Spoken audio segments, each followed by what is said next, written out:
Encore une plante facile que beaucoup connaissent, mais cette chaîne-là, elle est vraiment pour vulgariser un jardin spontané, facile, où je plante pas les plantes. Je ne plante pas les végétaux, pardon. C'est les plantes qui viennent toutes seules. Celle-là, je l'ai un petit peu aidée. Regardez cette beauté. On est sur une fabacée, la famille de la fève, des haricots verts, du trèfle. Oh, bah regardez. Super abeille solitaire. Regardez là, elle vient nous rendre visite. Observez-la, moi je préfère que ce soit ça. Xylocope, une abeille solitaire, hop, elle est repartie. Bon, j'espère que vous avez vu ça. Xylocope, une super abeille solitaire, c'est la plus grosse, elle est noire, elle n'est pas dangereuse. Bon, j'en reviens à ma fabacée. Fabacée, haricots verts, toujours la même fleur, hein, espèce de carène à l'avant, un étendard sur le haut, hein, un peu comme un drapeau. Alors ça, on parle du pois de senteur vivace. C'est une plante que certains vont trouver un petit peu virulente, mais qui m'intéresse de par ses coloris. Et chaque année, elle va repousser, vivace donc.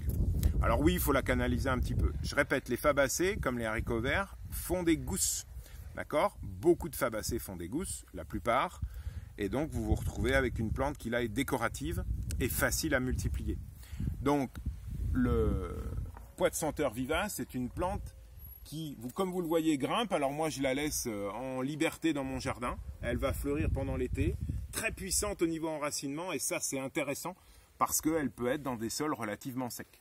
On va faire une petite pause, puis je vais vous montrer deux autres couleurs. Et ça, elles sont super sympas. A tout de suite. Allez, une petite clôture naturelle en saule, tressé, non vivant. Et là, on retrouve quoi? Dessus, j'ai fait grimper mes fameux pois de senteur vivaces. Alors bien sûr, ceux-là, je les ai achetés. Un super pourpre, voilà. Un super blanc. Tout à l'heure, on avait vu le rose. Ces plantes-là, une fois qu'elles sont installées, elles vont courir très longtemps sur ma clôture, d'accord?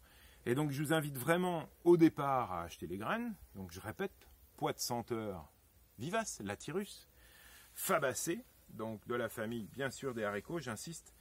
Et on est sur des plantes qui sont vivaces et super florifères. Ça, c'est très sympa sur un mélange, dans un jardin, bien sûr, spontané. Je répète, mon intérêt, c'est ça.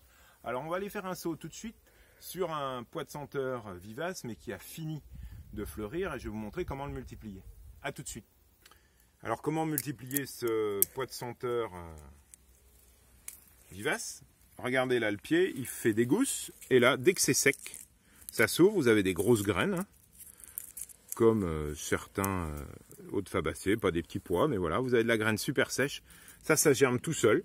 Alors, vous voyez, là, on a la gousse qui est verte, pas mûre encore. Prenez-la bien. Alors, vous allez vous approcher parce que vous allez voir ce qui se passe. Vous voyez, cette gousse-là a été ouverte. Il ne reste plus que l'enveloppe. Hein. Et là, si j'appuie dessus, tac, elle éclate toute seule. Elle s'ouvre toute seule et elle libère ses graines. D'accord? Donc, il y a deux solutions. Soit vous gardez vos graines dans un petit récipient. Vous pouvez voir mes vidéos sur comment ramasser les graines. Soit vous faites comme moi. Hop, on les remet dans le massif. Et l'année prochaine, ça repart. Et c'est ça le jardin spontané. C'est un jardin qui se ressème en permanence. Même si là, on est sur un pied vivace, mais je vais en avoir plein. Alors, j'adore cette plante qui est donc le pois de senteur vivace. Je vais vous montrer une autre utilisation. Je vous l'ai montré sur une petite clôture, là au pied d'un mur. Mais je vais vous le montrer aussi dans des zones non fauchées. Venez voir. Alors, autre utilisation, je vous l'ai dit, on a une zone tondue, hein, et une zone que je ne tonds pas. Et au sein de cette zone non tondue, donc il n'y a rien. Par contre, dans cette zone non tondue, j'ai implanté des pieds de Lathyrus, donc de ce fameux pois de senteur vivace, ok, qui va courir dans l'herbe et qui me rapporte de la couleur dans ma petite prairie naturelle. Elle n'est pas grande, hein. J'ai quoi? J'ai 10 mètres carrés, mais ça me suffit largement pour attirer des insectes et laisser quelques insectes, une zone de refuge, surtout dans ces périodes où il fait chaud. Je ne sais pas si vous regardez, mais autant le gazon est un peu sec quand on le tond, mais regardez, si vous le laissez monter, alors là oui, il est peut-être un peu haut pour certains, et bien il est vert, parce que plus vous allez tondre, plus vous allez l'affaiblir. Bon, et puis une petite touche de couleur rose dans un gazon non tondu, ça je trouve ça sympa. Voilà mon idée du jardin spontané. Et c'est comme ça que j'aime bien vous donner envie de faire la même chose chez vous. Soyez cool avec votre jardin, laissez venir plein de choses et ce sera superbe. À bientôt!